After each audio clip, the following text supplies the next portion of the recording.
Elite Beat Agents is a unique touch rhythm game made exclusively for the DS, developed by NDS Corporation and was published by Nintendo in 2005.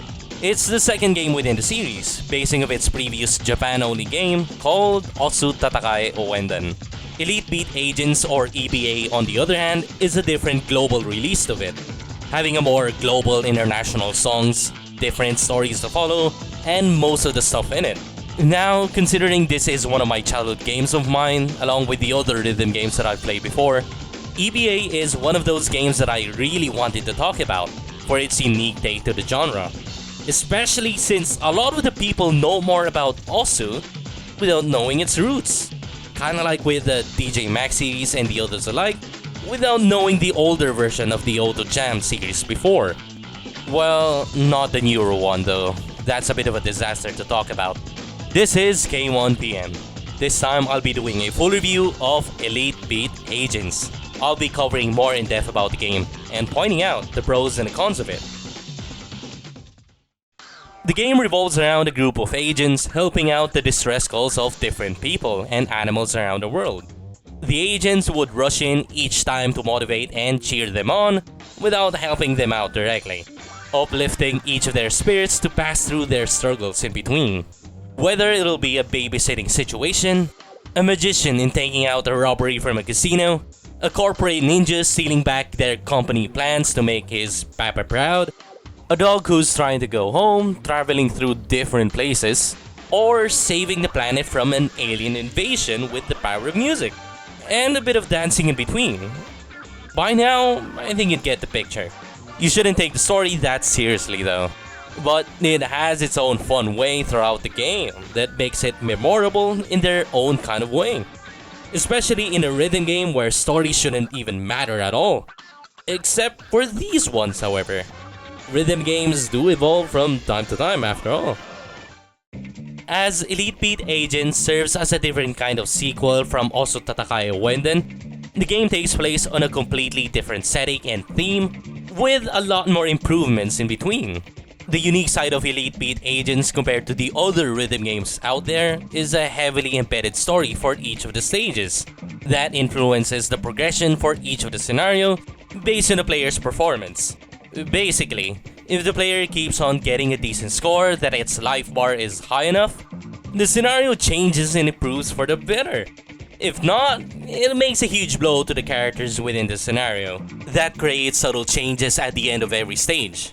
This creates a certain charm that I wanted to push for more after the other, especially how each of the scenarios fits amazingly well with the theme.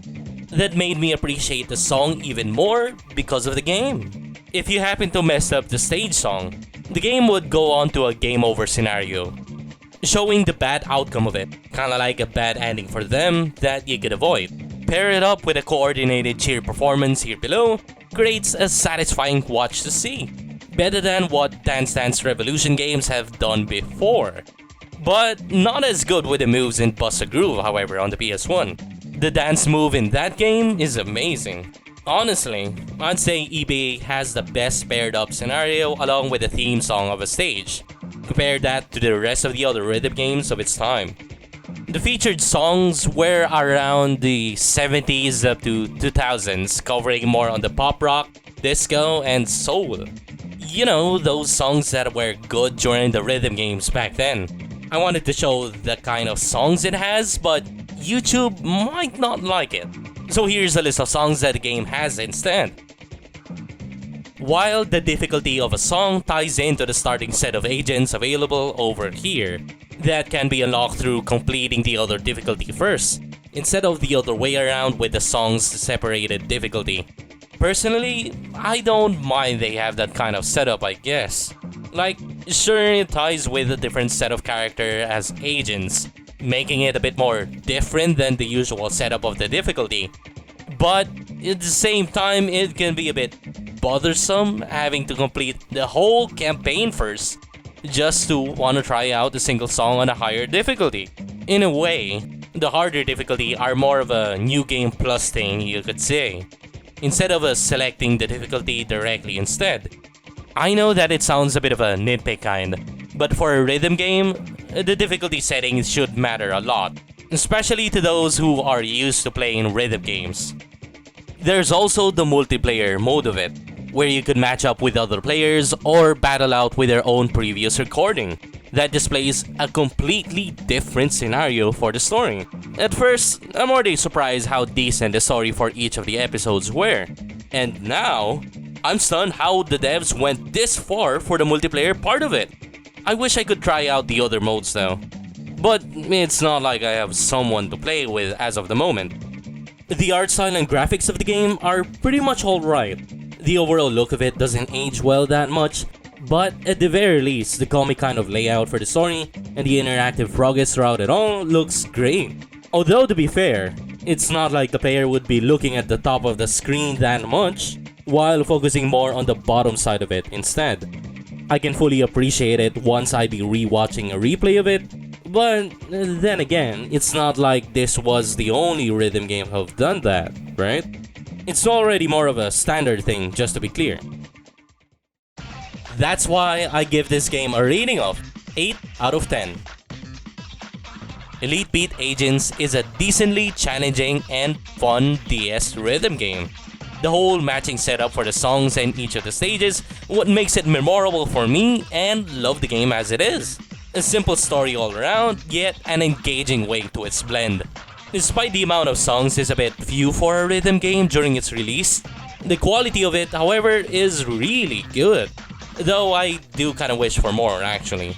As I've played a lot of different rhythm games within consoles, arcades, and mobiles in the past, EBA would still be one of my top favorites for a good reason.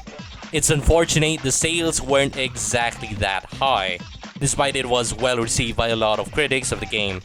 A truly underrated game that I could say. If you're looking for a unique different rhythm game out there, EBA is one of the best ones that I could recommend you that you might enjoy. Game mechanic wise, EBA is a lot better than Osu. Although the songs are really not that a lot to choose, however. Be sure to keep that in mind. For those who wanted to try out the game, you can only get a DS copy of it through Amazon or other online retail stores. Unfortunately, the game wasn't exactly ported to other consoles. Must have been because of licensing issues, I guess.